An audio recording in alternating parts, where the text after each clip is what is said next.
Você acredita em Deus? Eu queria muito saber isso. Caralho, essa pegou pesado. Eu queria muito saber isso. Cara, então, eu não tenho uma opinião muito formada sobre isso ainda. Meus pais são religiosos, eu cresci em igreja, tá? Muita gente talvez não saiba disso. Inclusive, toquei bateria na igreja. Legal. Toquei bateria na igreja. E, sim, fui me distanciando ao longo do tempo, etc., questionando, assim como eu questionava diversas outras coisas. E hoje eu não tenho uma conexão muito direta, mas, sim, acredito em algo maior. Você teve coisas na infância dentro da igreja que te machucaram, que te fizeram de alguma forma se afastar, que você Sim. olhou e falou, puta, não acredito, olha só, estão falando de Deus Sim, e etc. sim. Tiveram, né?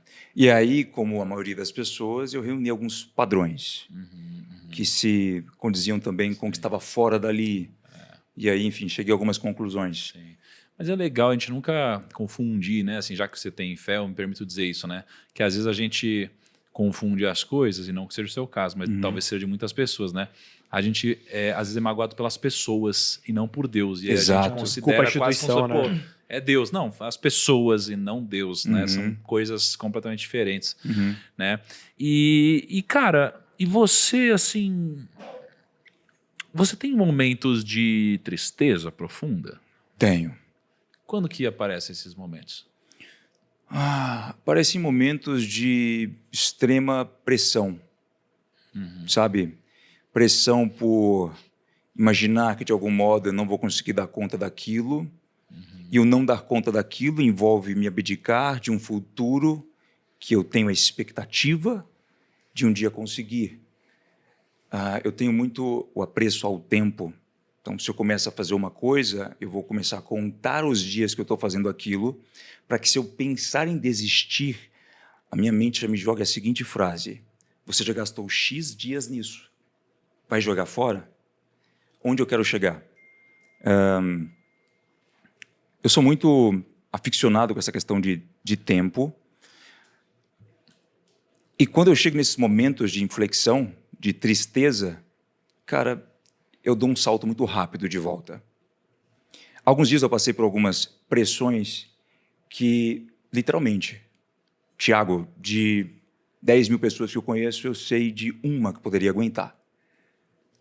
Mas eu demorei horas para me recuperar. Horas. Talvez minutos. E eu sou muito do fake it until make it também. Então, eu tenho, sim, em alguns momentos, uma capa que faz com que o externo se conflite com o interno. Então, o externo, às vezes, vem primeiro, o interno vem depois, porque um acaba puxando o outro. Entende o que eu quero dizer? Então, não é o tempo todo, por exemplo, só o interno e depois o externo, nessa questão de confiança, ou eu estou demonstrando uma pessoa aqui que eu não sou, por exemplo. E eu passo por esses momentos sozinho, sinceramente. Passo por esses momentos bem sozinho, refletindo comigo mesmo. Um dos meus principais hobbies é ficar sozinho. Eu adoro ficar sozinho, cara. Mas sozinho mesmo. E, tipo, algumas pessoas até perguntam, cara, você gosta muito de viajar? Eu gosto, mas sabe que uma coisa que eu gosto mais é de não fazer nada. Nada, literalmente nada. Qual que é o seu cronograma hoje? Cara, não sei, cara. Isso raramente acontece. Mas esses dias, por exemplo, em ocasiões em que eu estou sozinho, eu acabo utilizando meio que um mentor, talvez o Thiago Finch do futuro, que vai estar olhando para aquele momento e dizendo, cara, isso era simples, é fácil passar por isso, ou a solução está aqui. Então, é assim que eu lido com esses momentos, sabe? Quando você fica sozinho, assim, o que você gosta, o que você sente quando está sozinho? Cara, criatividade. Criatividade. Minha mente é muito criativa. Tanto é que eu tenho dificuldade para dormir todos os dias, insônia, há muito tempo. Eu deito na cama, demoro 40 minutos para dormir. Minha mente fica girando, girando, girando, girando o tempo todo. Quando eu fico sozinho, eu vou procurar fazer coisas que me chamam mais atenção de imediato. Cara, quero tocar um piano. Vou aprender a tocar essa música no piano. Cara, quero assistir um filme de 1992, não era nem nascido ainda. Vou assistir aquele filme.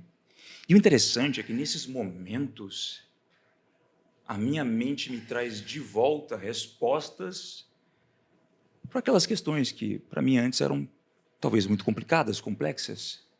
Sabe, eu acabo encaixando ali diversos pontos. A criatividade aflora com mais tranquilidade. Então, é assim que eu acabo lidando nesses... Eu tenho... Você tem amigos? Poucos. Pouquíssimos amigos. Um amigo mesmo que tipo, você fala assim, cara... Se você estiver sozinho e se você estiver triste, você fala assim, cara... Essa Vou pessoa ligar aqui, pra esse cara. esse cara eu confio mesmo, tipo, o meu ciclo íntimo, assim, tipo... Cara, eu tenho, mas eu sou um cara que não se abre. Eu não me abro fácil, sabe? E é uma objeção minha, talvez, com algumas coisas, mas é muito difícil eu me abrir para uma pessoa. Cara, até para meus pais, eu não me abria quando eu era criança, etc. Talvez seja algo do perfil, não sei. Mas a resposta ainda é sim. Eu tenho amigos, pessoas com as quais eu posso contar, e dão para contar nos dedos, literalmente. Uma coisa que eu sempre fui muito esperto em fazer é de entender em poucos segundos as intenções de outras pessoas. Cara, eu acho que esse é um dos principais motivos pelos quais eu estou aqui.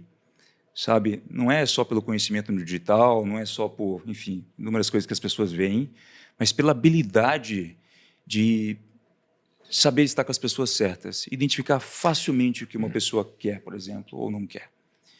E outras pessoas não conseguem fazer isso de forma tão fácil. Então, eu tenho pouquíssimos amigos. Pessoas que eu posso contar de verdade são poucas. Como que era a sua relação assim com os seus pais na infância? Assim, eles eram casados? Sim, são casados até hoje. São casados. E aí, vocês tinham uma relação que você falou que você não se abria muito assim com eles, né?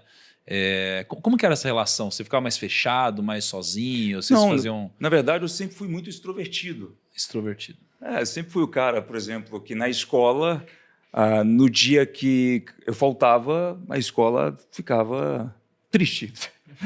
O colégio inteiro, praticamente. Então, era aquele cara mais popular, etc., extrovertido, com os meus pais também a mesma coisa. Nos momentos de dificuldade, nos momentos em que, cara, eu chorava sozinho, eu não procurava... Exato. Não procurava expor aquilo para ninguém.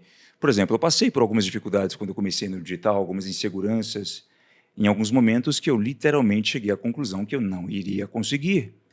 E eu não explanava aquilo para alguém, sabe? Era eu ali comigo mesmo. Então, o nível de abertura que eu tenho para coisas que me deixam tristes e etc., ele é bem fechado. Mas para os outros assuntos, etc., sou completamente aberto.